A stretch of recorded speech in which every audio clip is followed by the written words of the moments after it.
Looks like we have a lot in common. Beard, beanie, tattoos, and we're both Amphion users. You remember the old toilet paper trick with NS10s? This is how we do it. Yeah. Yeah.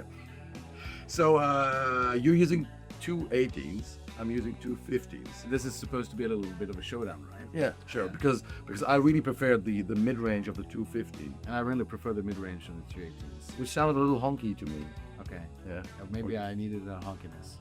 Or maybe you're not wearing the right beanie for that. Maybe I just have a better controller than you have. Or maybe not in the mid-range. I don't think so.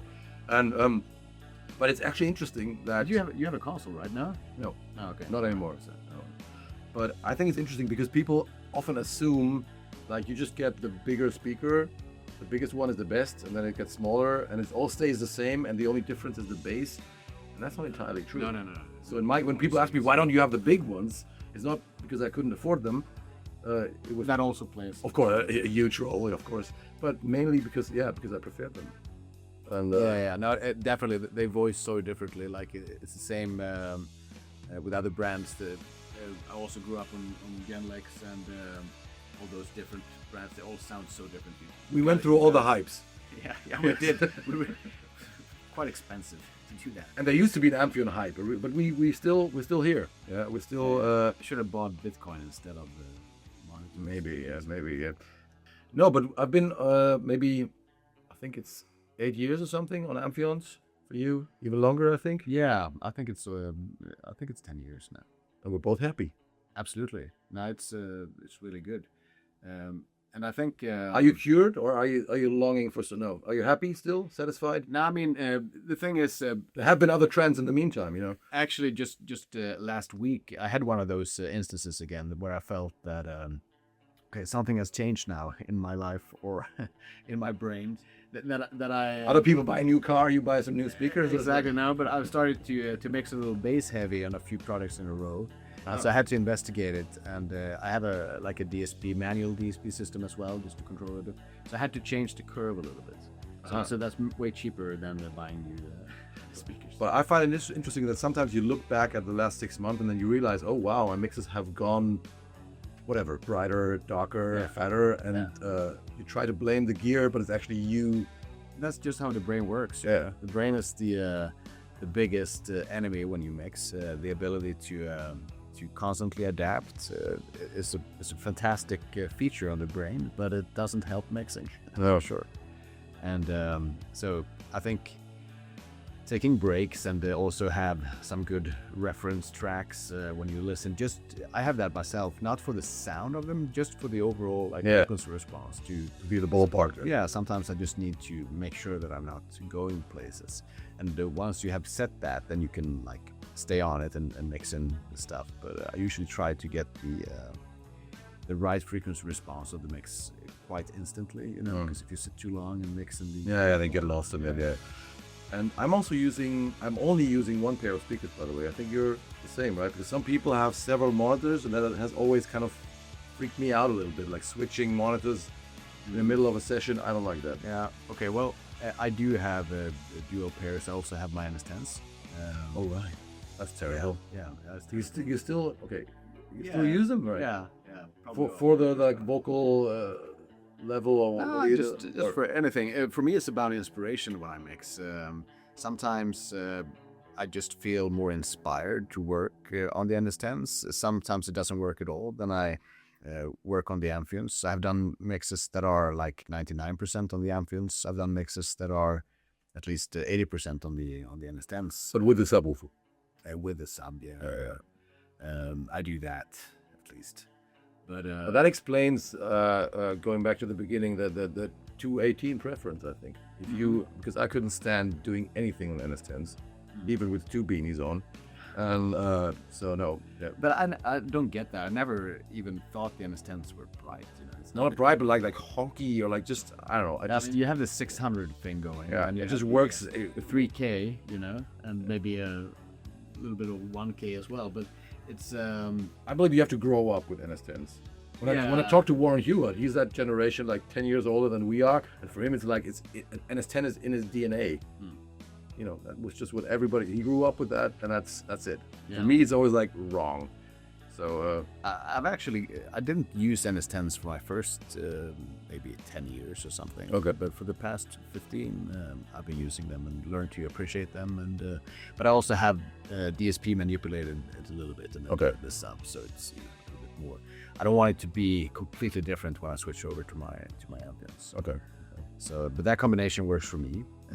In the mastering room that we have dedicated, we have also Amphions Two18, by the way, with 18-inch subs actually in the walls and DSP system there.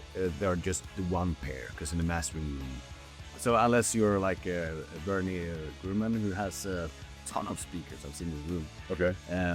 Then in our master room, my approach is to have like perfect setup because obviously it's a compromise in my mix room that I have the short pairs. Sure. Because I have like a little wider. I'm optimizing for the Amphions and then a little narrower stereo image on my NS10s. That's not ideal, but that's how it is.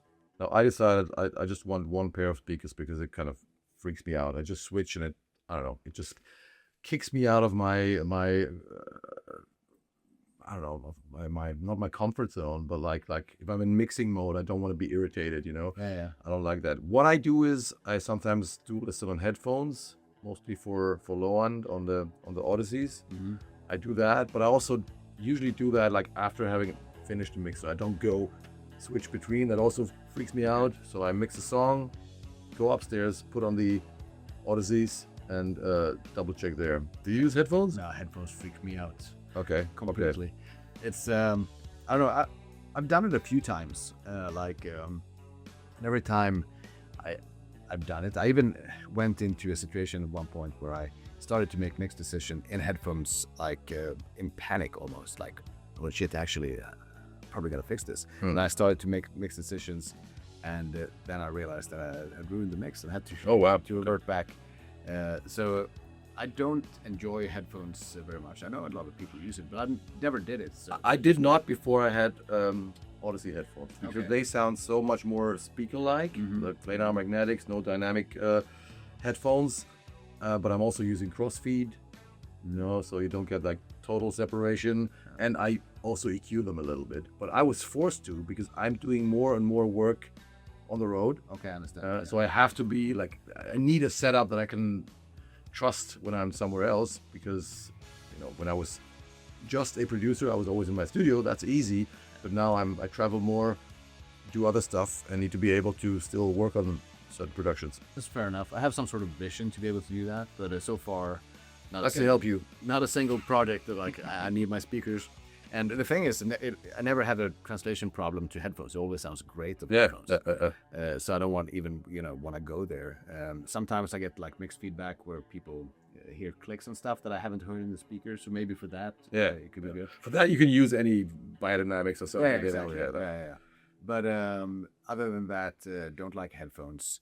Well, I do, however, have a third method of checking my mixes, and that is streaming to my phone. And, right. Like walk around a little bit. Oh, wow, okay. And if there's something that's been bothering me after a while, like maybe the snare is too loud, maybe something is not clear enough, maybe the vocals, especially the vocals, is coming across in a certain way, then I can make pretty good, like, fine-tune mix decisions just by getting out of the room and maybe having the phone lying somewhere playing, just thinking how I hear people actually. Yeah, actually listening to this. So but they're not critical decisions, but some small things. I think it's a good approach, actually. I heard good things about the Amphion support. I never needed it. Well, I've actually David in Stockholm told me that he blew a tweet or something. He's listening pretty loud, yeah. And it took like one day to get it over from Finland or some of that. Finland, Sweden, if you're within the EU, that's really convenient. And I guess the US support is pretty good as well. So that is actually a factor. Like if you work professionally, that is a factor. Yeah. But I'm not going to do the perfect mistake. There are actually not many components in the studio, that are a real catastrophe if they die. It's the monitor controller and the speakers, basically, because you don't have an immediate replacement. Monitor controller do you have another one, a spare? I don't have one. So if that dies, I have so many. You mean the monitor controller? Yeah. Yeah. I mean, I do have, since I have multiple control rooms. We do actually have same setup in a different space. So, for example, You could just go to another room. Okay, that's yeah, perfect. yeah. I use the Avocat, for example. Same here, by the way. Yeah, then I have another one. So Okay. I could. Once again, I could only afford one. Yeah, but anything else could die, like a mic pre or a guitar amp or whatever, or compressor. Yeah. But speakers are a problem. I mean, I do have other speakers, but I don't have a second pair of Amphions. Maybe I should get one. Oh, you should. You should talk to this guy, Rhino. The Finnish dude. Yeah, I will. Yeah.